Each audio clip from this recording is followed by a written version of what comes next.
तो कंपेरिजन आपने किससे किया? वो दिया। सोचो, द्रव्यलिंग को द्रव्यलिंग से घटाओगे तो उसके ऊपर भेद क्या रहा?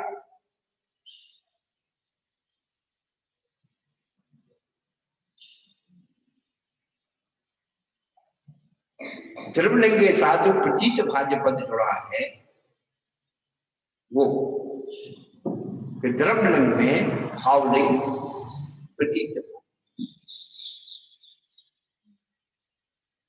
द्रव्यलिंग में भावलिंग हो जरूरी नहीं, भावलिंग में द्रव्यलिंग जरूरी, बस इतनी सी बात। अब द्रव्यलिंग में ही द्रव्यलिंग का तुमने भेद कर दिया तो भावलिंग से उसका क्या संबंध है?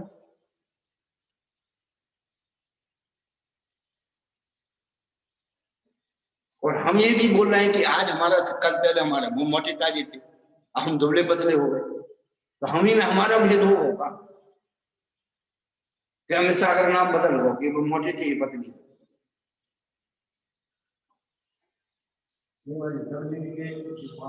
पहले से पांचों स्थान तक द्रव्यलिंग के भेद है। हाँ हाँ, ये बात हो सकती है। द्रव्यलिंग के अपेक्षा जो भेद है, हाँ हाँ, पंडित जी के पुस्तक में लिखा है द्रव्यलिंग के पांच भेद है, पहले से पांचों स्थान तक ये सब द्रव्यलिंग के भेद है। हाँ, तो हमें मानने में कोई दिक्कत थोड़ी। ये जो पंक्ति है द्रव्यलिंगम प्रतीत भाज्य, हाँ हाँ ठीक है, द्रव्यलिंग के उतनी विस्तार से बन सकते हैं। नहीं तो हम कब मना कर रहे हैं? हमारा कहने का मतलब है कि द्रव्यलिंग में भावलिंग प्रतीत भाज्य। आप उस बात को सोचो, अब गुणस्थान तो लगाए ना आपने, तो द्रव्यलिंग में भावलिंग हो जरूरी नहीं है, पहले से पांचवें तक द्रव्यलिंग है, मान लो हम मानते, लेकिन जब द्रव्यलिंग है तो उसका भावलिंग कौन सा घटाओ? भावलिंग में द्रव्यलिंग तो है नहीं। हाँ, भावलिंग में, परंतु द्रव्यलिंग में भावलिंग प्रतीत भाज्य माने हुआ भावलिंगी हो जरूरी नहीं है द्रव्यलिंगी। तो द्रव्यलिंग में जो भावलिंग है नहीं है तो फिर है भी और नहीं भी है, ये दो भाव हटाना हमारा कहने का अभिप्राय है। द्रव्यलिंग में भावलिंग हो भी सकता है और नहीं भी हो सकता है, समझ आ रहा है? प्रतीत भाज्या जो भाज्य पद दिया है वो किसकी अपेक्षा? भेद करने की। तो द्रव्यलिंग में भावलिंग भजनी हो भी सकता है, नहीं भी हो सकता। अब ये आपने जो द्रव्यलिंग में द्रव्यलिंग घटा दिया तो उसको हटाने की जरूरत ही क्या थी? हम मोटे रहे पतले रहे, आज दो पीछी रहे, दो सफेद पीछी रख लें, काली पीछी रख लें, क्या मतलब? ये तो सब चलना नहीं होगा और सारा करना नहीं होगा, खेल हो रहा है।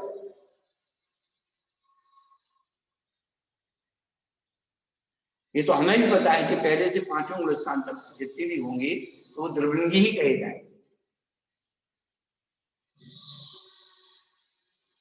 धीरे धीरे आप थोड़ा धीरे धीरे सुनो।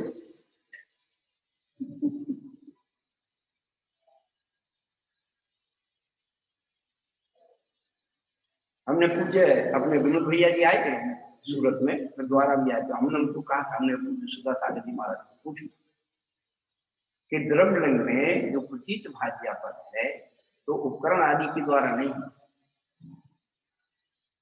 द्रव्यलिंग में भावलिंग प्रतीत, भावलिंग में द्रव्यलिंग नियामक,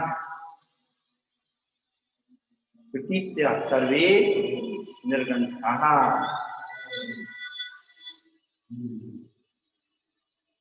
तो भावलिंग में द्रव्यलिंग नियम है, लेकिन द्रव्यलिंग में भावलिंग का नियम नहीं। बस इतनी सी बात अपन ध्यान हटा। हाँ हाँ, द्रव्यलिंग की अपेक्षा भेद समझ लेना चाहिए। हाँ हाँ, भाज्य का मतलब क्या होता है? हाँ हाँ हाँ, हाँ हाँ, द्रव्यलिंग की अपेक्षा भेद समझना चाहिए। तो किसका भेद करना चाहिए? साधु में भेद कर रहे हैं तो साधु में भावलिंग लगाओगे उसकी अपेक्षा उसमें भेद हो गया। नहीं, जो हमने बताया द्रव्यलिंग, नहीं द्रव्यलिंग में भावलिंग हो ये जरूरी नहीं है। द्रव्यलिंग के जो पांच भेद है, अब तो हिंदी अर्थ कुछ समझ में नहीं आ रहा। नहीं, वही तो मैं आपको यही तो मैं पूछ रहा हूँ कि जो उन्नत पिछी कमंडल शरीर की ऊंचाई उपकरण आदि द्रव्यलिंग की अपेक्षा भाज्य समझना चाहिए। ये भेदा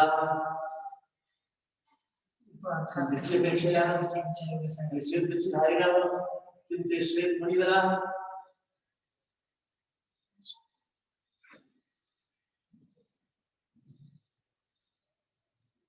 टीकाकार सब ज्ञानी होंगे, समझ में वो आया होगा, बाकी शब्द स्पष्ट है। द्रव्यलिंग की अपेक्षा उसमें भेद जानना चाहिए। तो किसका भेद जानना चाहिए? किससे भेद करोगे? वहां भावलिंग की बात कही, भावलिंग में जब द्रव्यलिंग निर्धारित कर दिया तो द्रव्यलिंग में भावलिंग की निर्धारण की बात कर रहे, सीधी सी बात है। जब उन्होंने भावलिंग में द्रव्यलिंग निर्धारित कर दिया कि सर्वे की निर्गंठा, तो द्रव्यलिंग में भावलिंग भाद्या भजनीय है, हो भी सकता नहीं हो सकता, इतनी सी बात है। अम्मा जी आपको समझ में आ रहे कि नहीं आ?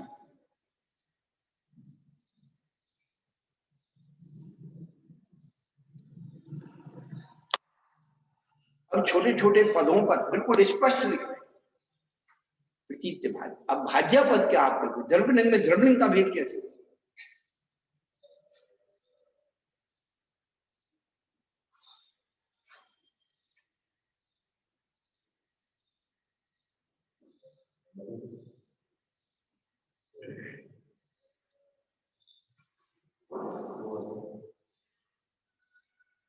भाज्य पद दिया है प्रतीत भाज्य द्रव्यलिंग, तो द्रव्यलिंग में भावलिंग प्रतीत भाज्य।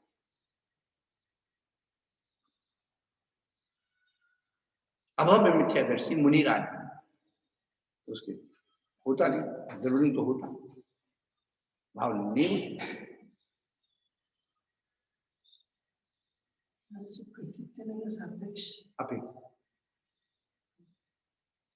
द्रव्यलिंग की अपेक्षा भेद है, किस बात में भेद है? भाव है भी नहीं।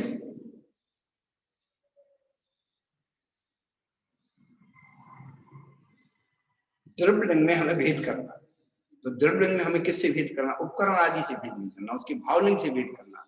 जब उन्होंने वहां भावलिंग में द्रव्यलिंग निश्चित कर दिया,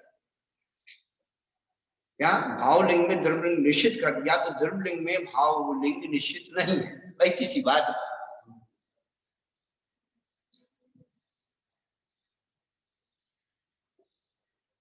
भावलिंग में उन्होंने द्रव्यलिंग निश्चित कर दिया, ये बात तो समझ में आ गई। उसी प्रकार से द्रव्यलिंग में भावलिंग निश्चित नहीं है, वही सी बात है।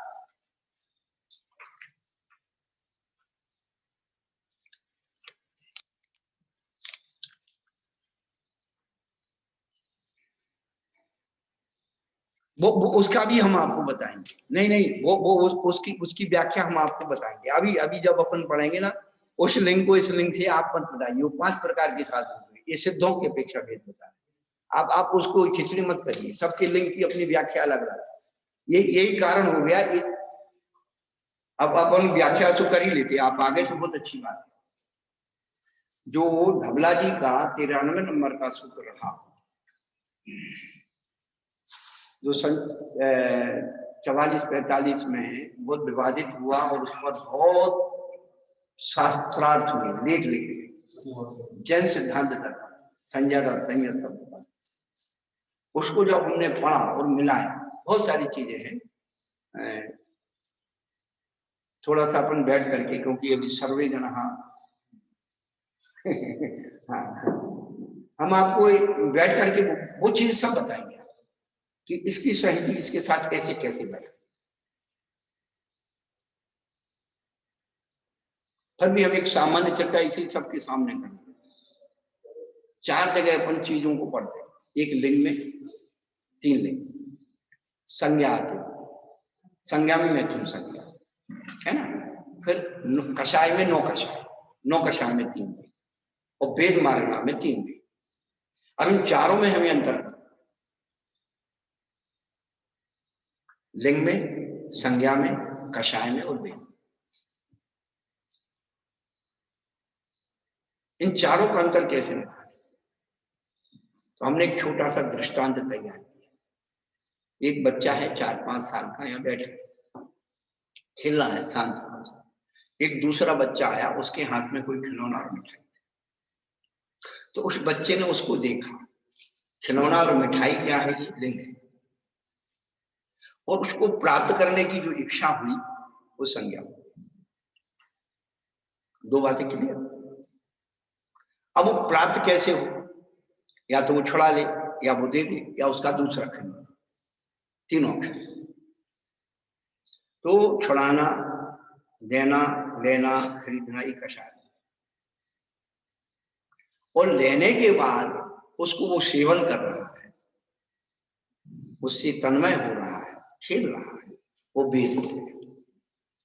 जैन सिद्धांत का एक नियम है, कारण के होने पर कार्य हो ये जरूरी नहीं। क्या? कारण के होने पर कोई कार्य हो जरूरी नहीं है, लेकिन जब भी कार्य हुआ बिना कारण के नहीं हो। तो लिंग कारण है संज्ञा में, संज्ञा कारण है कषाय में, कषाय कारण है वेद।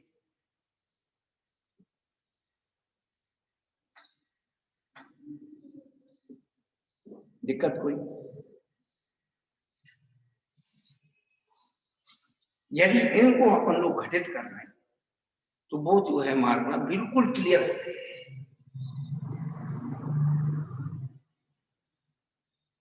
हमें थोड़ी सी आप जैसे भैया करने की थोड़ी जगह जरूरत है, बाकी सारी चीजें आपको ऐसे क्लियर हो जाएंगी। रुकेंगे तो विद्यालय के काम से आए होंगे, कल रविवार है, छुट्टी है, तो थोड़ा बहुत कर लेंगे जो कुछ करेंगे।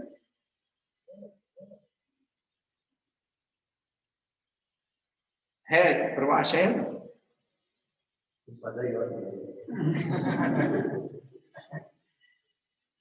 सब जाएंगे। तो मूल बात है कि हम लोगों ने आचार्यों के अभिप्राय को पकड़ने की बिल्कुल कोशिश की। हमने जो अभी इतने सालों में अध्ययन किया, हमने अपने अभिप्राय आचार्यों के अभिप्राय में डाल करके उनको कचरा कर दिया। अभिप्राय आचार्यों के पकड़ने की कोशिश करना है, संस्कार ही नहीं अपने। जो इधर उधर की चीजें मिल गई उनको ढो रहे हैं और उन्हीं में अपन आचार्यों के अंदर ढूंढ रहे, वो कहां मिले?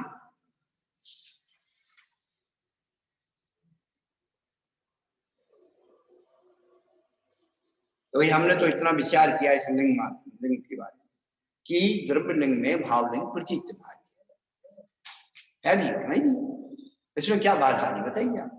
सिद्धांत से बाधा आ रही है, आगम से बाधा आ रही है, न्याय व्याकरण से बाधा आ रही है। भाज्यापद है कि द्रव्यलिंग में भेद है। अब किस अपेक्षा से? तो ऊपर भावलिंग की चर्चा चल रही, वहां से पद की अनुवृत्ति करो। और नहीं है तो भैया आप बताओ, हम वैसे मान लें, पर ये तो हम ही में हमें भेद हो जाए। हम अभी दुबले हो गए, पतले हो गए, पिछी बदल गई, कमंडल बदल गया, हम ही में हमें भेद हो जाए, हमारा तो पहचान में नहीं आ रहा है। उससे आपका मतलब? हाँ वही तो हम कह रहे हैं, वही भैया के पेशा भेद समझ लो, लिंग में क्या भेद हो सकते हैं उनको समझ लो। हाँ तो वही तो हम समझ रहे हैं, तो धर्म का भेद तो भैया जो पंडित जी ने लिखो वही तो बहन जी पढ़े, ये तो हमने कह दी सो बहन जी को दिमाग घूम रहा हो जो आया उन्होंने लिख दिया, बाकी टीकाकार तो नहीं कह रहा। यही तो मैं पूछना चाहता हूँ आपसे कि भाज्यापद किसके साथ लगाएंगे? द्रव्यलिंग के साथ द्रव्यलिंग का लगाएंगे कि द्रव्यलिंग के साथ भावलिंग का लगाएंगे? हमारा कहना ये, जब ऊपर से उन्होंने भावलिंग में द्रव्यलिंग घटित किया, अब उसको ऊपर के पद से जब ऊपर में उन्होंने भावलिंग में द्रव्यलिंग घटित किया, पंचापी सर्वे पंचापी निर्वंच लिंगना। देखो महाराज जो हमारी बुद्धि में समझ में आ रहा है बता दो। हाँ द्रव्यलिंग और भावलिंग को भी बिल्कुल बिल्कुल। फिर भावलिंग की अपेक्षा सभी 5 विरुद्ध है वो भावलिंगी है। अब इसी प्रकार द्रव्यलिंग में भी भेद समझना, द्रव्यलिंग के भेद समझ लेना, ये अर्थ है। द्रव्यलिंग की अपेक्षा भेद समझ में भावलिंग तो द्रव्यलिंग पांचों मान लेना अपन। चलो उन्होंने कहा पंचापी जो है निर्गुण, तो ऊपर जो कहा उसे हम उसे ऊपर की असर समझ नहीं। द्रव्यलिंग के तो कई भेद हो सकते हैं ना, द्रव्यलिंग के विषय कई भेद समझ लो, एक मति से युगला कुशल है, कषाय कुशल है, ये सब द्रव्यलिंग की अर्थ बहुत भावलिंग में ही तो आ गए ना बाबू। लौट फिर के बात तो वहीं जा रही है। तो सीधा हम भावलिंग सिद्ध कर दें, तो भावलिंग में ही तो पांचों आ गए ना, उन्होंने सर्वे पंचापी, वही बात तो आप अपने मुंह से कह रहे हैं, और हम कह रहे हैं कि भैया वो भावलिंग है, और तुम कह रहे हैं सेवना बखुश कुशील वो पहले से पांचों पुरुषार्थ तक भी द्रव्यलिंग के भेद है। हमने कब मना किया? वो भी द्रव्यलिंग के भेद है, तो वो द्रव्यलिंग है, लेकिन जब द्रव्यलिंग में भावलिंग है या नहीं है ये पूछ रहे हैं। हो सकता है बस, तो फिर तो द्रव्यलिंग में जब भी होगा द्रव्यलिंग के बिना नहीं होगा, ये तो नियम है। द्रव्यलिंग में भावलिंग हो ये कोई जरूरी नहीं। बस यही तो कहलवान आया श्री मुख से कि द्रव्यलिंग में भावलिंग होना ये भाजनी है, भजनी।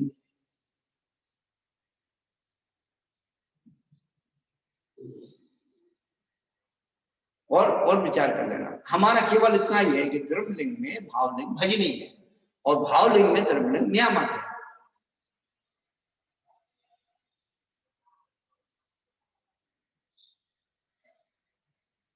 अब जब से हम बचपन से पढ़ते आ रहे हैं, हम वही पंडित जी की बात मान रहे, वो तो विद्वान थे, लिख गए, तो हमारे हिसाब से हम ही में भेद हो रहा हो। नहीं, वो हिंदी टीकाकार कभी सबके शब्द में नहीं आती। नहीं, हम उनकी गलती नहीं मान रहे, गलती हमारी मान रहे। जिसकी जितने समझ में आए उतने लिखेगा, वो तो हमें ही पता है।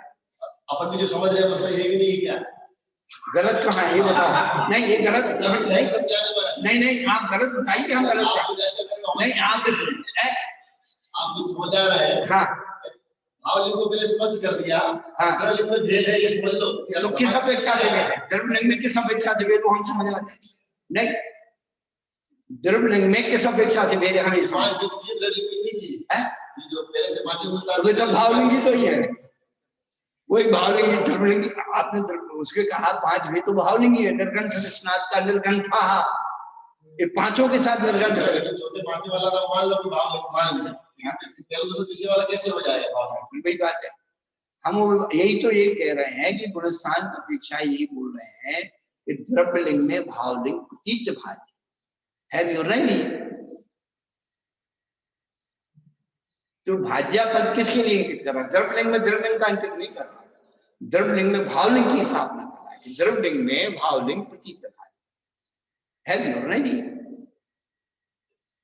जो आप ये कह रहे हैं, चलो अब आप कह रहे द्रव्यलिंग में आप 5 प्रकार के मुनि महाराज मान लो, हमने मान लिए, तो वैसे ही दिगंबर हो गए। वो द्रव्यलिंग में दिगंबर वैसे ही थे, और द्रव्यलिंग में द्रव्यलिंग फिर हो गया।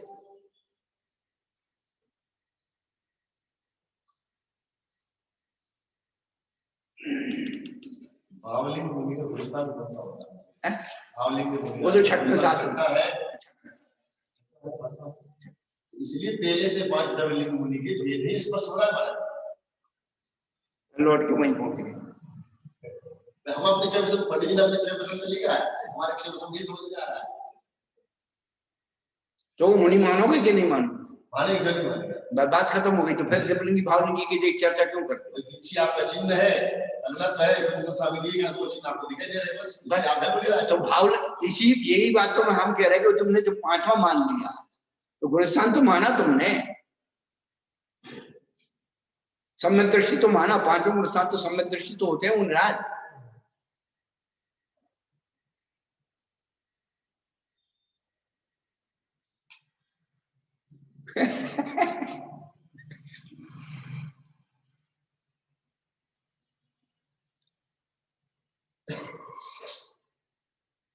लेशिया, लेशिया में उलाक के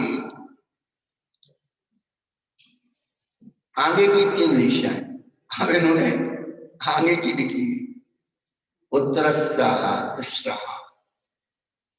उत्तर माने होती बात की,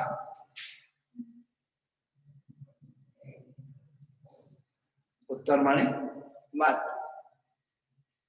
अब इन्होंने आगे की कर दी, अब आगे पीछे की वो तो सब गड़बड़ ही होता है।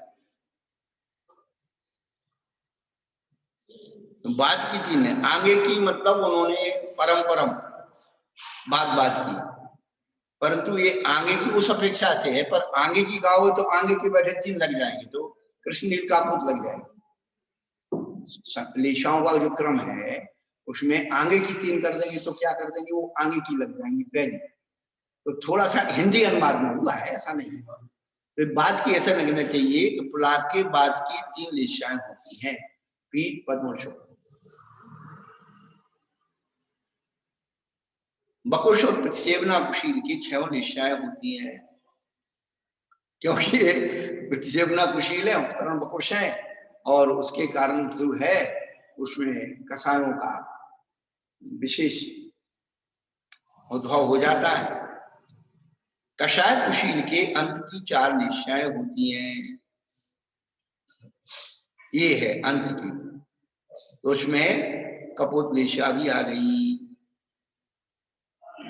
शुभ शाम राय कषाय कुशील के तथा निर्गत और स्नातक के केवल शुक्ल लेशा होती है और अयोगी लेशा रहती। उपपाद कुला का उत्कृष्ट उत्पाद सहस्रार कल्प के उत्कृष्ट स्थिति वाले देवों में होता है।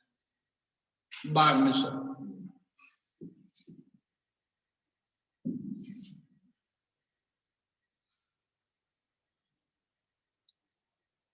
अधिके पद आयु में लगता है, तो 12वें स्वर तक लगता है, 12वें स्वर के आगे क्यों नहीं?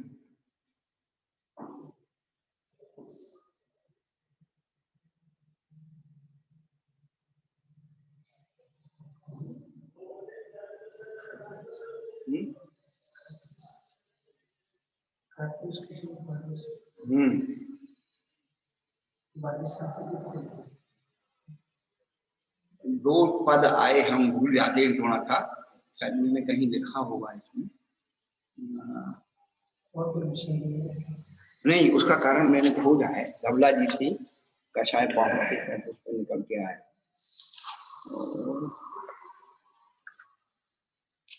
देखो हो सकता है मुझे,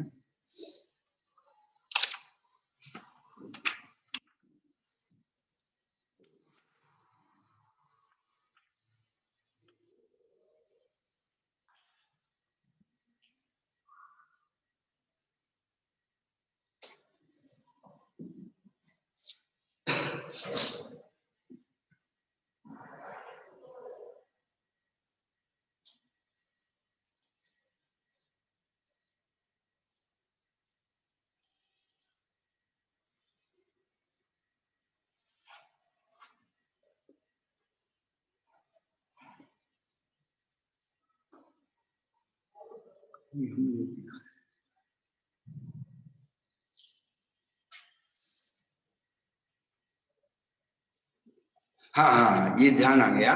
जयधवल पुस्तक तीसरे में एक आया है कि सहस्रार कल्प तक के देवों में भुजगार एवं अल्पतर बंध, भुजगार और अल्पतर बंध सहस्रार कल्प तक के देवों में जो 250। इस कारण से उसके आगे जो है वैमानिक देवों में मात्र उतनी आयु है साधिक में।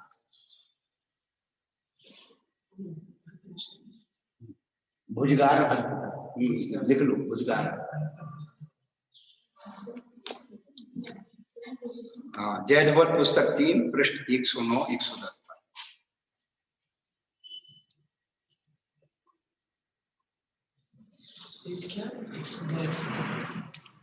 पुस्तक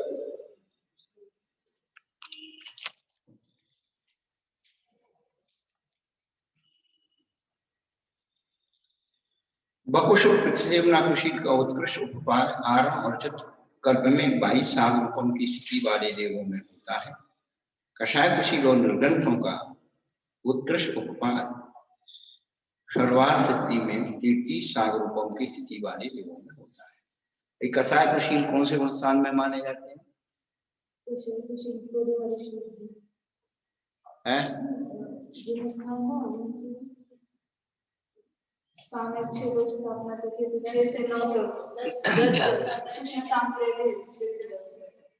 क्या कषाय कुशील?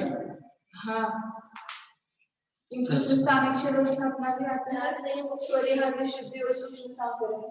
कषाय कुशील तो जो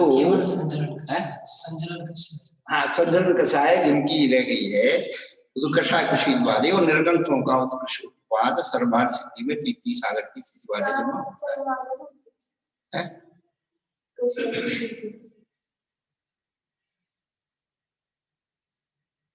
तो निर्गंथ तो 11वें स्थान वाले, स्पेशल क्वेश्चन के 4 गुण स्थान बोले। कौन कौन से? सामयिक संयम सॉरी हाँ। स्थापना परिहार शक्ति और सूक्ष्म संप्राय।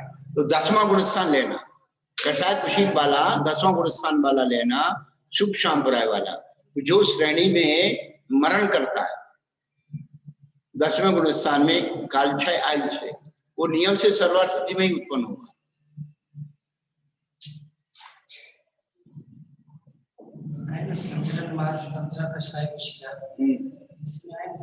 हाँ, तो जो 10वें गुण स्थान वाला है सूक्ष्म संप्राय वाला वो सर्वार्थ,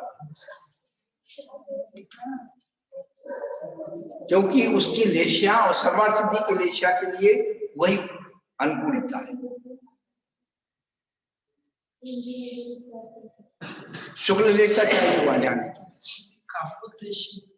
किंतु हाँ तो बोल दिया ना 4, लेकिन उत्कृष्टता की बात कर रहे हैं ना यार, उत्कृष्ट। तो शुक्ल लेशा में जाकर के जिनका मरण होता है, और सूक्ष्म संप्राय कुशील के तथा निर्गंत और स्नातक के केवल शुक्ल लेशा होती है। अच्छा ये तो हो गया निर्गंतों का। इन सभी का जगन उत्पाद स्वधर्म कल्प में दूषारूपों की स्थिति वाले जीवों में होता है। स्नातक मोक्ष जाते हैं। एक पैराग्राफ और आज इसे मंगल कर दें।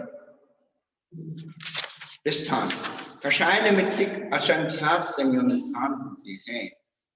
संयम हमेशा करनानियोग की अपेक्षा ही मानना चाहिए, व्रत हमेशा चरनानियोग की अपेक्षा मानना चाहिए। अभव्य मिथ्या दृष्टि 28 मूल गुणों का नृत्यचार पालन करके 9वें निवृत्त की यात्रा कर ले।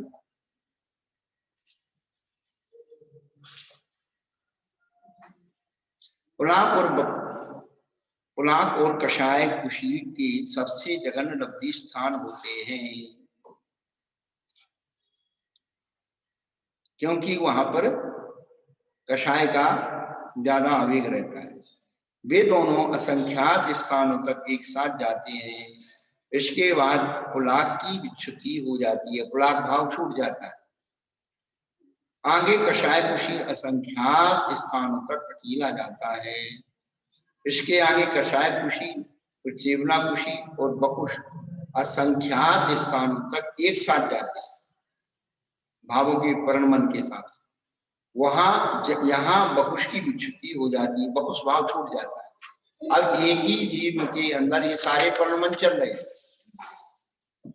ऐसे नहीं कि पुलाक अलग हो गया, बकुश अलग हो गया और कुशील अलग हो गया। वही जीव उन सारी अपने संयम स्थानों से अपने आप में परिवर्तन कर रहा है।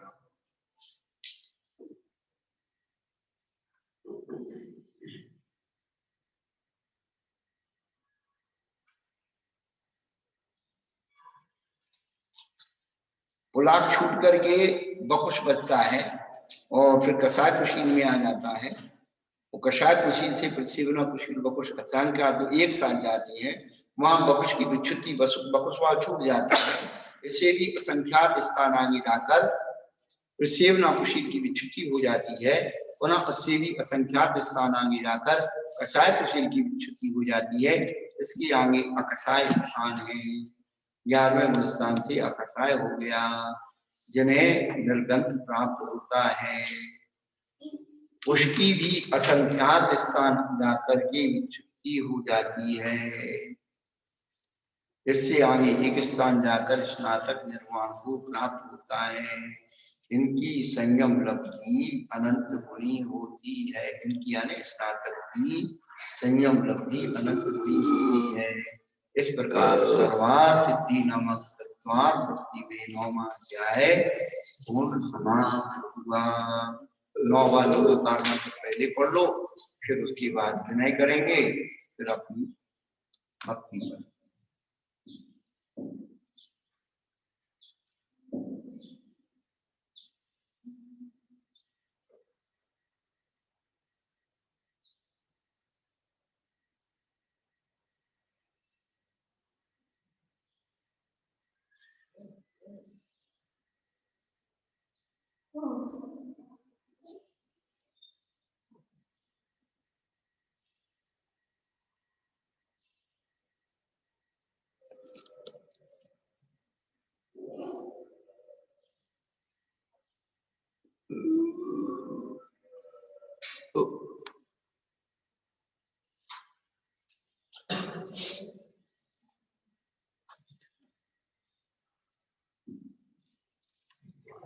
श्रद्धा हो जब जिन वाणी पर विनय सहित उन्हें धर लो ना पढ़ाए पढ़ जाओगे सब इतिहास कोश सब की नहीं जरूरत नहीं कोई भी